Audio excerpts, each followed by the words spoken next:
Yeah. But now one thing in the movie, when he was doing the, in the camera movie, he said, "I'll tell, just not on anybody in New York. So when I get out, I can go back to Harlem." Now that's not, he did tell on people in New York, right? I'm pretty sure.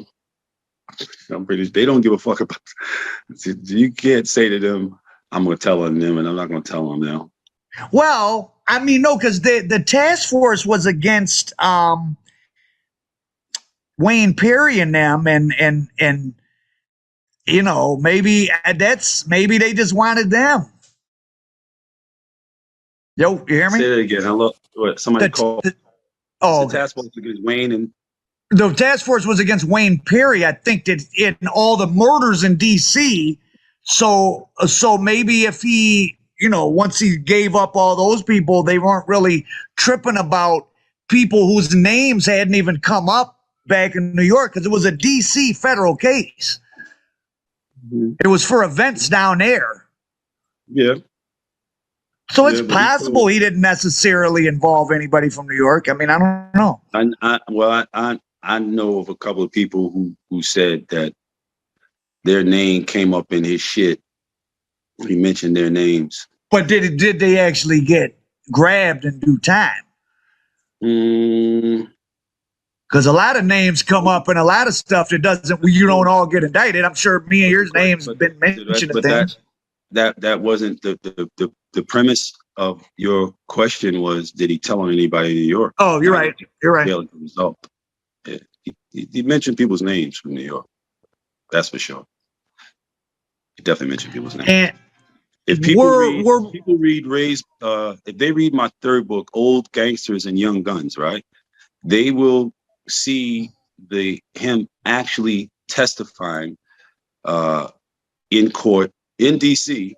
On some young brothers that were called the Young Guns out there that did not know him.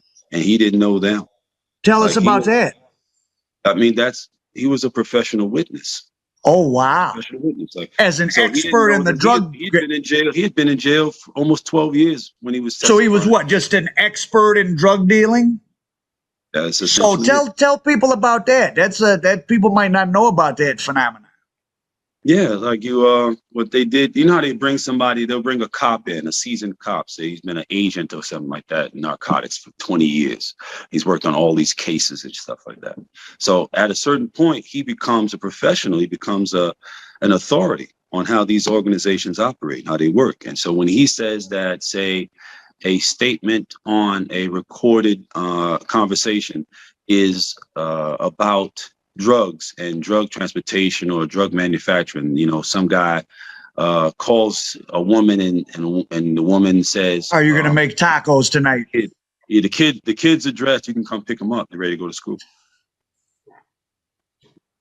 And you got a cop that'll come in and says, "Yeah, that's standard drug talk. It means that the work is just finished getting bagged up and you can come take it and get distributed in the street." Yeah, that's scary shit. Right. So because he is a reputed cop with a long track record of convictions and so forth, and commendations and citations and stuff like that, it's like, okay, he's established. Very frightening. Someone who knows what he's talking about.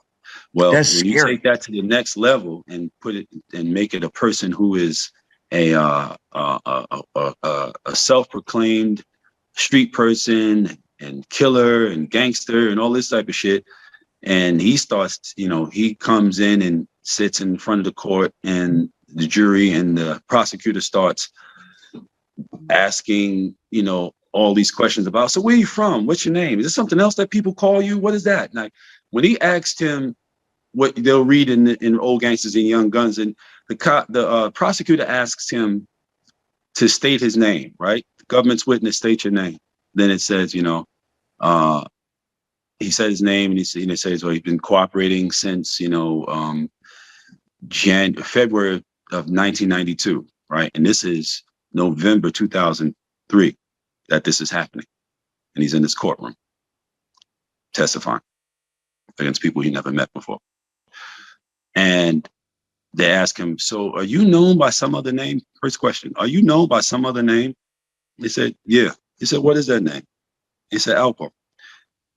why is that important? Why is it important for the jury to know that this is Alpo? Because this is a DC jury. They already know who he is. They already know what he's done.